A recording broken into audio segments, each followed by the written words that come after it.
Is Walsall one of England's most struggling towns? Is Walsall one of England's most struggling towns?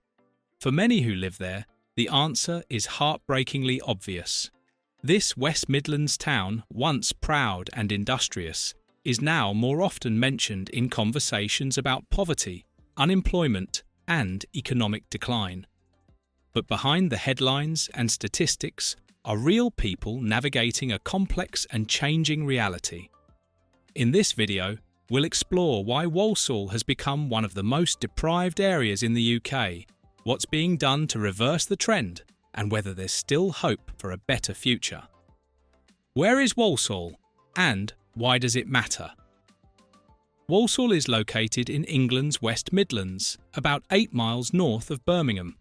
It's part of the Black Country, an area rich in industrial history, once filled with smoke, steel and skilled trades. Walsall's success came largely from leather production, earning it a global reputation and the nickname the Town of 100 Trades. Its strong location helped too. Canals, railways and the M6 made Walsall a hub of trade and travel. But as the industrial era ended, that strategic advantage couldn't save it from decline. Today, Walsall matters because it reflects a broader story, one shared by towns across the UK that once thrived through manufacturing but now face new challenges. It's a mirror to the nation's uneven progress and a warning of what happens when economic transition leaves people behind.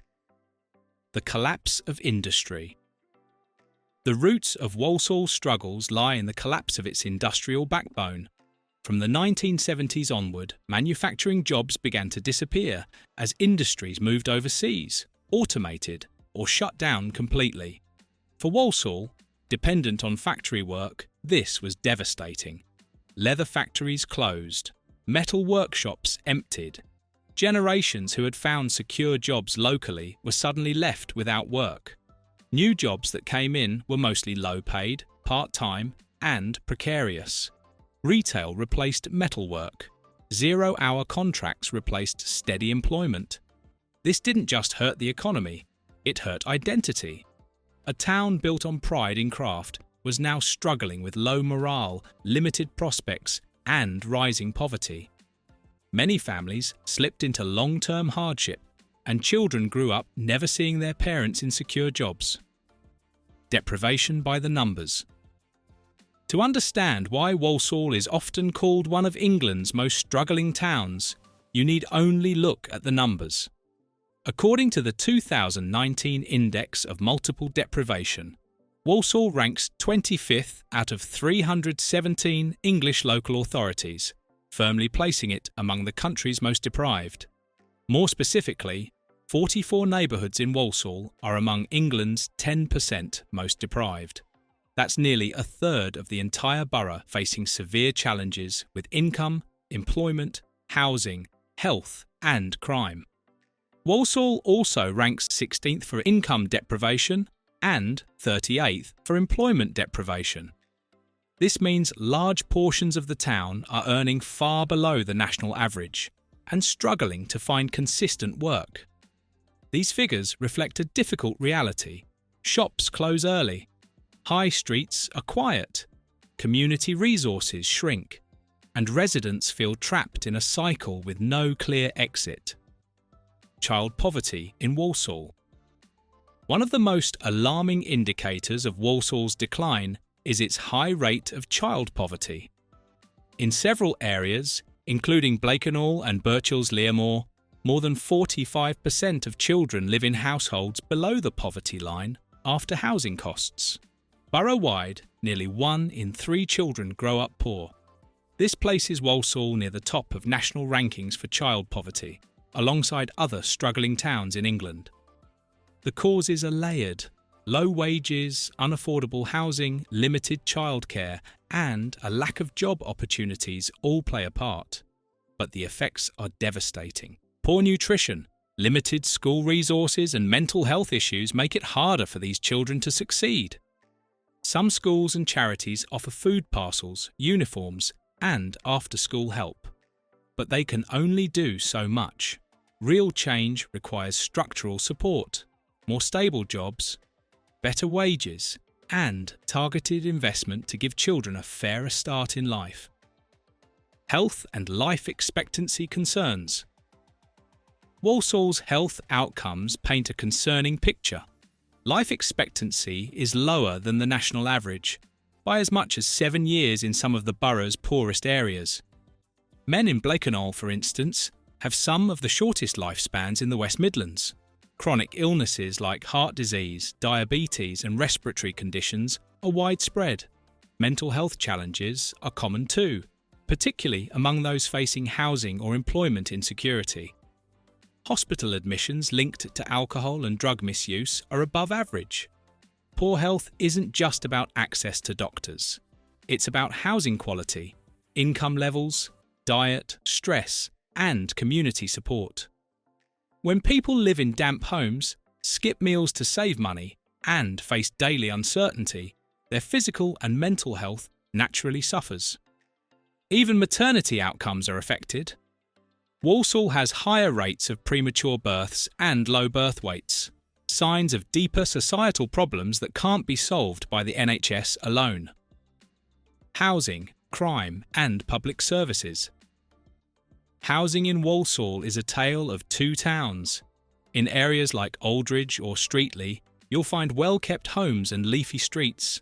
But in large parts of the borough, particularly post-war estates, conditions are more challenging. Overcrowding, damp, and poor maintenance are common issues. Social housing stock is stretched thin, and private rentals are often expensive and in poor repair. Long waiting lists make relocation difficult for struggling families. Crime adds another layer. While Walsall isn't among the UK's most dangerous towns, crime in some areas, including drug activity, theft, and antisocial behaviour, is a real concern. Residents in places like Pleck and Palfrey frequently raise safety issues. And then there's the pressure on public services. Years of cuts have closed libraries, reduced bus services, and limited youth centres. These were once lifelines for communities, but now people feel increasingly isolated with fewer places to turn. What's being done to help? It's not all bleak. There are efforts underway to turn Walsall around. The Walsall Town Centre Master Plan aims to modernise the High Street, improve public spaces, and attract private investment. The idea is to make the town centre more vibrant and appealing, both for businesses and residents. Meanwhile, the Phoenix 10 Regeneration project is transforming old industrial land into a new business hub that could create hundreds of jobs. Local leaders hope it'll boost employment and signal a new chapter for Walsall. Transport upgrades are also planned, including improvements to the railway station and bus networks. Better connectivity could help people access jobs across the West Midlands more easily. There's progress in education too. Walsall College offers courses focused on digital skills, construction, and healthcare, industries where demand is rising. Apprenticeship schemes are helping young people gain work experience while learning. However, critics warn that infrastructure alone won't fix deep-rooted issues. Unless the benefits reach everyone, especially those in the most deprived areas, the divide may only grow wider. Is there hope for Walsall? Yes, there's always hope. Despite the headlines and the statistics, Walsall is still a place with strong community spirit, deep roots, and hidden potential. People care about their town, they're proud of its history, and many are working hard to improve its future. Small businesses are thriving in certain sectors, particularly crafts, food, and creative arts. The leather industry, though smaller now, still upholds Walsall's heritage of craftsmanship. And new entrepreneurs are stepping in to bring life back to neglected corners of the town. Education too offers hope. With the right support, today's young people could become tomorrow's change makers. Many already are, working on local projects, building networks, and reimagining what Walsall can be. But to truly shake off the label of one of England's most struggling towns, Walsall needs more than just optimism. It needs targeted investment, smarter policies, and a national commitment to closing the gap between thriving cities and forgotten towns. Because Walsall's story isn't just local, it's a reflection of broader challenges facing the UK. And if Walsall can turn things around, maybe other towns can too. So, is Walsall one of England's most struggling towns? The data says yes, but the story doesn't end there. With the right support, meaningful investment, and a belief in its people, Walsall can write a new chapter.